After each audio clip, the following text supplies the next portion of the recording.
If you are married, you win. Yeah, you win. If you're single right now, the hell you are going through, it's impossible not to wish that you were married. You can tell who's on a date because you're all dressed up. You put dippity-doo in the hair. You care. You can tell who's married because they just cover up and walk out of the house. And if your woman complains, you're like, I'm out. What more do you want from me? There is so much more freedom when you are married. I'm telling you, you can do anything. You don't have to be polite anymore. If my wife is cold, shut the damn window. And I just yell back at her, I'm doing it. And we're not even fighting, we're just communicating in a timely fashion. There's no time to be polite. Where are the kids? I don't know. Are we having sex tonight if I'm still awake? I love you.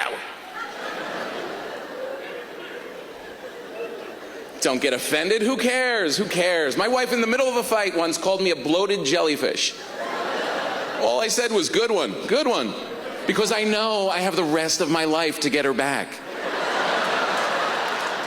These fights never end, ever. We got in a fight 3 years ago about the right way to load a dishwasher. 3 years ago. I remember having the fight. I remember thinking I won that fight. 2 weeks ago, we're out with another couple. Someone mentioned dish. My wife attacked out of nowhere. I thought it was over. She was just waiting me out like a crocodile in the water. For 3 years. Until I walk by, dish, ah! They never end. My parents married 44 years. They fight, call me, and tell on each other. The voicemail messages I get are insane. Tom, it's your mother. Your father cut his own hair again. Call me. The best one my father ever left. Tom, it's your father. Your mother wants me to jazzercise. What the hell is that? Doesn't sound good. Oh, here she comes. I gotta go. Never ends, ever. The time is really the thing that kills you when you're married, because you start out in love with this person as one person, and then through the years you change, and you become a new person 10, 20 years later, and you still have to sync up with the new person who you're with. It's impossible. When I was with my wife in the beginning, she was just the hot chick who I had sex with. I just sit there and watch her, But now 10 years, 2 kids later, now she's the wash your hands lady. Now she just runs around yelling at everybody. Did you wash your hands? Did everybody wash their hands? Did anybody touch anything? Here, just have a wipe. Take a wipe. Take a wipe. So now I got to be turned on by the wash your hands lady. It's tricky.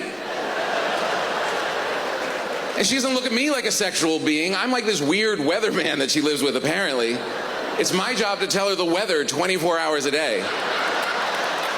As soon as she wakes up, is it cold out? How cold is it going to be? Do I need a jacket? Do I need 2 jackets? What the hell do you know? You're always hotter than me anyway.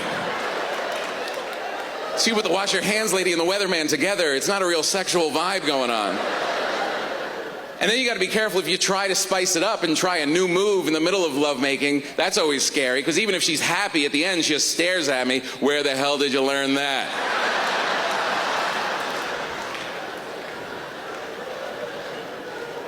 But the whole thing is up to the women. This whole story is written by women. This is all women are steering the ship. And you're so cunning and intelligent that you actually convince us that we're the ones in charge. We actually think when we give you the ring that it was our decision. We think that we just drove to the ring shop on our own. No, you morons, no. And of course it's not our idea. We know girls think about this from the time they're little all the way up. When you were a little boy, did you ever get with your guy friends? Let's play married. Let's pretend I just came home from the store and brought all the wrong stuff and you yell at me. The first time I saw my wife, I wasn't thinking, oh, she has good birthing hips, let me mount that. No, I was just thinking, new sex, yay! It's a powerful moment, isn't it? You see her, she sees you. There's that attraction. You convince her that you're not a rapist. That's a special night. She brings you back to her home and her room for the first time. A girl's room, is there anything more heavenly on earth? It's like a genie bottle in there. Pillows everywhere, you rub in the right spot, all your wishes come true. And you all work the rooms, different little touches, little tapestries on the dresser, little beads on the bedpost, weird bottles up on the shelves filled with nothing. It's like a magic castle. But then you get married and then you realize it's your room too.